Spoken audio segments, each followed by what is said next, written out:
Sa kabila ng pagputok ng tinaguriang biggest corruption in Philippine history, hindi pa rin daw tumitigil ang ilang mambabata sa paghingi ng lagay sa mga government contractor. Ayon sa source ng Bilyonaryo News Channel, tuloy pa rin ang ganitong kalakaran pero discounted na raw ang porsyento. Narito ang exclusive agenda report ni Joash Malimban.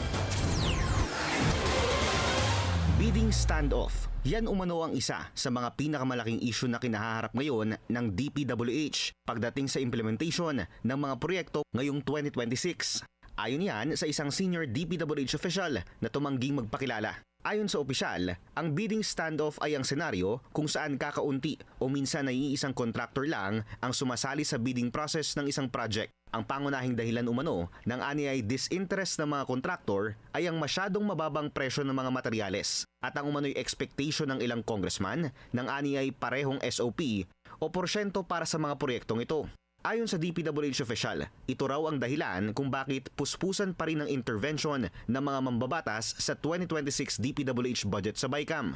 Isang halimbawa aniya rito ay ang malaking pagtapyas sa budget ng Foreign Assisted Projects o FAPs. Ito ang High Impact Infrastructure Programs ng pamahalaan, kung saan katulong sa pagsasagawa ng project ang ibang bansa o mga foreign company, katulad na lang ng 3.7 km Pangil Bay Bridge sa Mindanao. Sa 2026 National Expenditure Program kasi, isa ang FAPs sa mga may pinakamalaking budget allocation ng DPWH. Aabot ito sa 100 billion pesos. Pagdating sa General Appropriations Act, bumagsak ito sa halos 17.7 billion pesos na lang.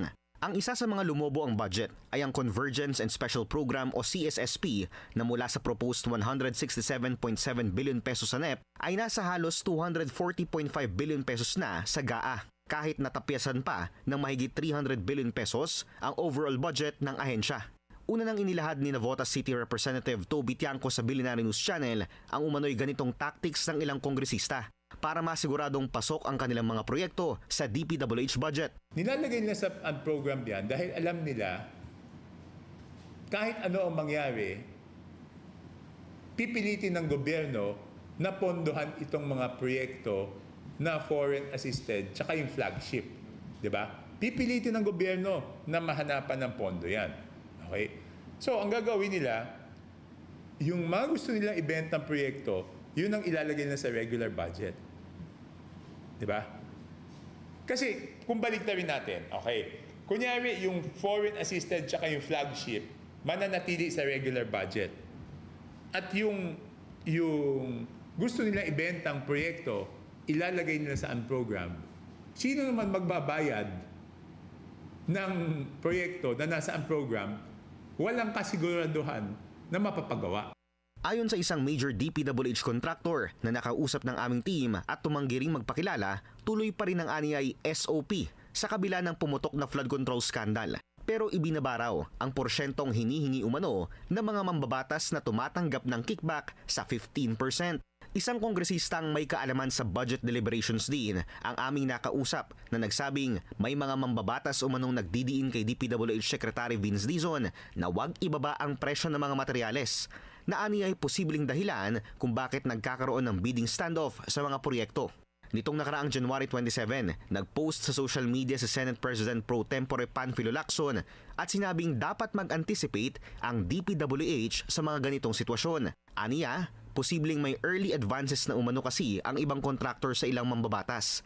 Matapos ma-finalize ang NEP noong nakaraang taon na tila hindi makakatulong para mapigilan ang isang aniyay looming infrastructure crisis. Kung susuriin ng DPWH Transparency Server, 381 contracts ang kasalukuyang for procurement o nasa bidding phase na. Marami rito, kahit na December 2025 pa binuksan ang bidding process, wala pa ring nakalagay na contractor bidder hanggang ngayon.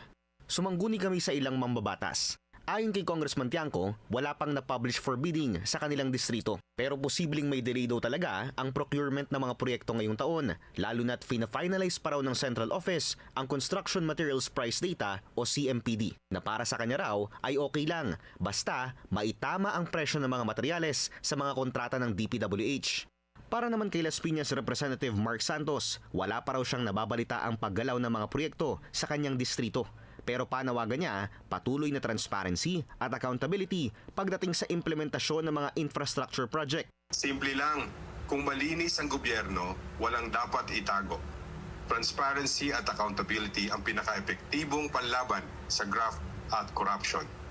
Bawat piso ng taong bayan, dapat may paliwanag.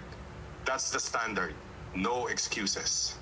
Sinubukan naming humingi ng komento mula sa DPWH at kay Secretary Vince Dizon pero wala pa silang sagot sa kasalukuyan.